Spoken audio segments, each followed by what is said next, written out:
Bonjour tout le monde, cette fois-ci une vidéo pour changer un petit peu de nos habitudes récifables, mais vous allez voir que tout est connecté. Cette fois-ci on va aborder un milieu très particulier qui est la mangrove. Et dans la mangrove, vous savez peut-être pas, mais c'est un des poumons du milieu récifal pour un tas de raisons, et ça on va le voir tout de suite sur terre et dans l'eau.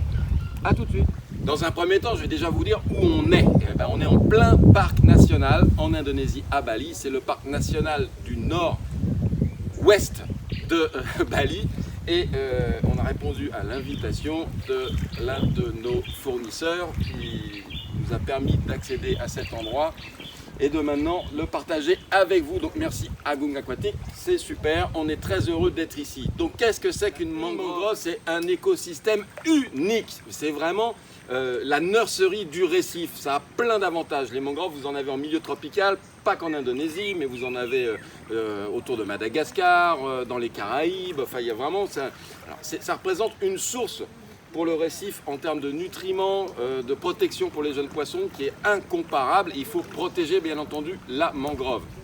Donc la mangrove, c'est un marais maritime, c'est-à-dire que c'est un marais, voilà, vous pouvez le voir, d'eau de mer, c'est tout bête. Là, ce que vous voyez derrière, ce sont des palétuviers. Et ce que vous voyez là, ce sont les racines des palétuviers. Et les palétuviers, eh bien, ça représente un avantage, c'est que non seulement ça offre un abri aux poissons et crustacés et autres petites bestioles, mais en même temps, comme les racines vont chercher très loin dans le sable un ancrage, et ben ça permet de retenir ce que vous allez voir là, les sols de l'érosion. C'est-à-dire que sans la mangrove, on aurait peut-être une bonne partie de la terre qui partirait dans cette baie, puis irait sédimenter sur les coraux, ce qui ne permettrait pas aux coraux de se développer. Donc ça, c'est vraiment unique comme écosystème, et c'est pour ça qu'on va le partager ensemble. Maintenant, on va se mettre à l'eau et puis on va développer tout ça dans l'eau, sur l'eau, dans les airs, partout. Suivez-nous. Première chose, déjà, vous allez voir, pour souligner l'interconnexion qu'il y a entre la mangrove et le récif, c'est très simple. Rien qu'en se baladant ici, il y a une chose super facile à faire, c'est regarder ce qui s'est un petit peu échoué sur la plage. Et qu'est-ce qu'on voit? Eh ben, on voit ce genre de truc. Et qu'est-ce que c'est directement? C'est du corail, peut-être un favite, un favia ou bon voilà, un platygira. Et donc ça, vous en avez un paquet qui sont échoués ici. Donc ça veut dire quoi? Ça veut dire qu'on est vraiment connecté au récif. Et c'est ce qu'on va tout de suite voir en se mettant à l'eau.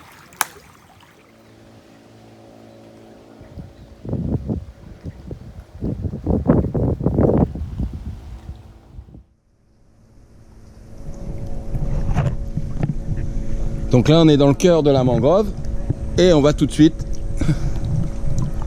voir ce qui se passe là-dessous.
Maintenant, on s'est éloigné, pas de beaucoup, vous voyez, de à peu près 30 mètres de la plage, de l'accès à la baie.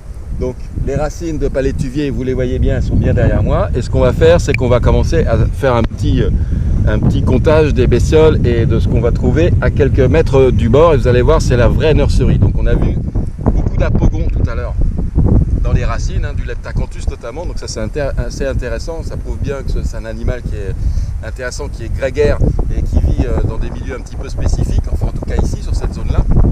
Et là on va voir ce qui se passe si on s'éloigne, c'est-à-dire en allant par là-bas. A tout de suite.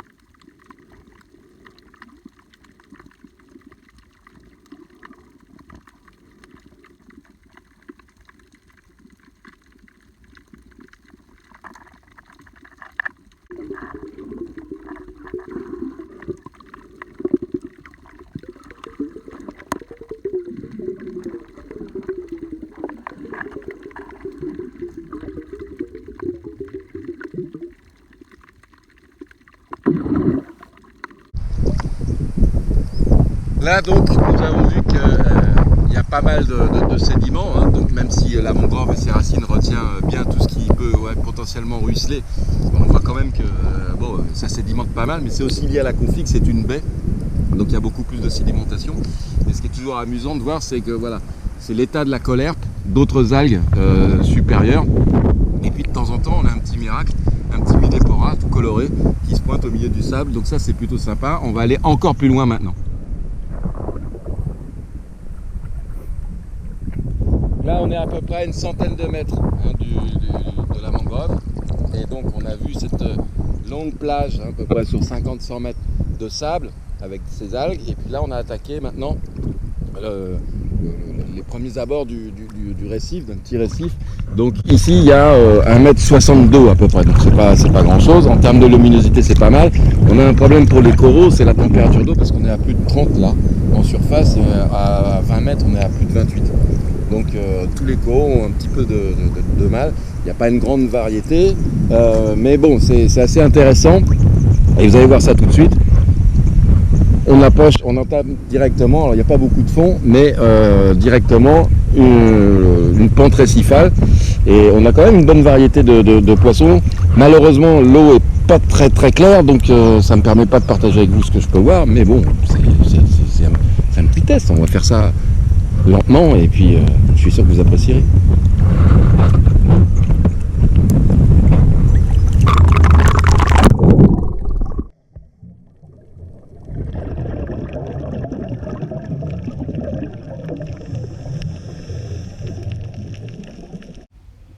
Allez, regagnons la mangrove et au passage on va s'arrêter pour détailler un petit peu tout ce qu'on peut trouver dans les herbiers.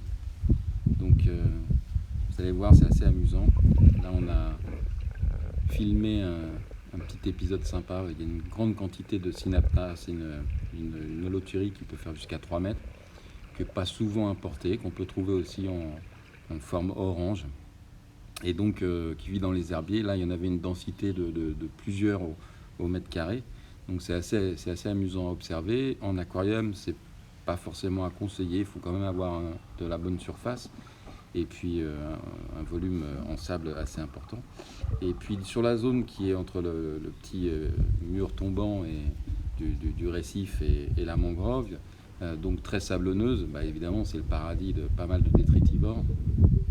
Et notamment, bon là, juste pour l'amusement, ces espèces de regroupements d'oursins diadèmes. Et si vous observez bien, on voit un diadémistis. Donc pour ceux qui adorent les petits poissons, ça c'est un poisson qui est fantastique, que nous on adore, mais qu'on a au compte-gouttes, qui vit donc entre les épines de l'oursin diadème. Donc c'est assez sympa à observer. Là c'est des regroupements de plusieurs centaines hein, d'oursins diadèmes. C'est toujours un petit peu périlleux, il ne faut pas trop s'en approcher. Là encore notre petit diadémistis qui vient nous narguer. Et puis plus on se rapproche de la plage, plus on peut découvrir un petit peu tous ces petits trous dans le sable qui semblent inhabités et pourtant qui grouillent de vie. Donc là vous allez découvrir ce qui va sortir de ce petit terrier. C'est assez amusant. Alors, il y en a une très forte densité, donc le sable est très très fin. On voit qu'il y a une espèce de terreau, voilà le petit gobi qui sort, donc j'ai pas pu l'identifier, mais certainement un Cryptocentrus. Et la particularité là, de cette petite vidéo, c'est qu'elle a été faite à environ 1 m, 1 m 20 à marée basse hein, de profondeur, et donc on a une paire d'Alpheus qui a passé son temps à sortir le sable du terrier. Donc il y a juste à remarquer quelque chose, c'est que systématiquement les Alpheus restent en contact avec le goby. Pourquoi? Parce que c'est le goby, on appelle ça un goby watcher, c'est-à-dire c'est celui qui fait le guet, et en cas de danger il va vibrer d'une certaine façon, la vibration va être transmise à l'Alpheus qui va tout de suite sortir, laisser rentrer le goby et refermer le terrier. Ça c'est une des particularités. Alors là il y en avait plusieurs dizaines hein, sur quelques mètres carrés. Malheureusement bon, c'est pas les espèces les plus spectaculaires comme les Cinctus ou les Stonogobiops. Ça fera l'objet d'une autre vidéo puisqu'il y a un endroit sur Bali où on en trouve encore plus. Mais c'est toujours un spectacle moi que j'adore. tenais à partager avec vous. Et ça, c'est vraiment dans quelques, j'exagère à peine, quelques centimètres d'eau. Là, on voit bien l'antenne qui est en contact. Et l'Alpheus qui fait son travail. Donc c'est plutôt de la sédimentation, c'est très boueux, c'est pas un sable avec de la granulométrie importante. Et là, on va retourner sur la mangrove, fini la plongée.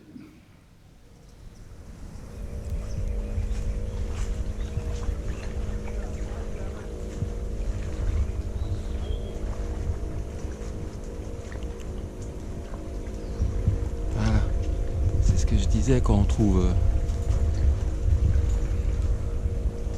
Voilà, c'est un refuge pour la vie, la mangrove, pas que dans l'eau. Il y a beaucoup d'animaux qui viennent. Et là, je sais pas s'il va se laisser approcher, mais il y en a un qui n'a pas l'air très content que je le suive, qui est dans le bas là-bas. Voilà, qui bouge. Ça, c'est un petit singe commun sur Bali. Et normalement, ils sont rarement isolés, donc il doit y en avoir. Voilà, il n'est pas content. Pas content du tout. On va essayer de trouver les autres.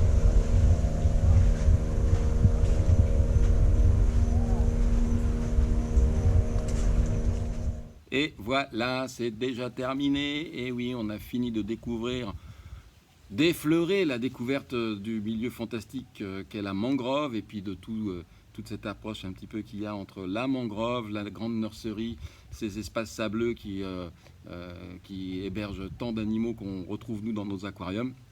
Donc si vous souhaitez, comme nous par passion, recréer ces écosystèmes et puis profiter de ces merveilleux moments chez vous, vous pouvez contacter Blaise au 01 64 68 29 91. Et si la vidéo vous a plu, vous savez ce qu'il faut faire. Il faut liker notre page, évidemment la page Facebook, mais aussi notre chaîne YouTube. Et partager en grande masse, surtout c'est important, c'est notre seule rémunération, on le fait par passion, par plaisir, donc n'hésitez pas, des infos techniques en aquariophilie, c'est Blaise au 01 64 68 29 91, Messenger, page Facebook, et pour le reste, je vous encourage à rester bien accroché à notre page, parce qu'il y a pas mal de petites nouveautés qui vont sortir là en vidéo, et à partager au plus grand nombre. Merci à tous, à très bientôt, et laissez pas Blaise s'ennuyer tout seul à Paris.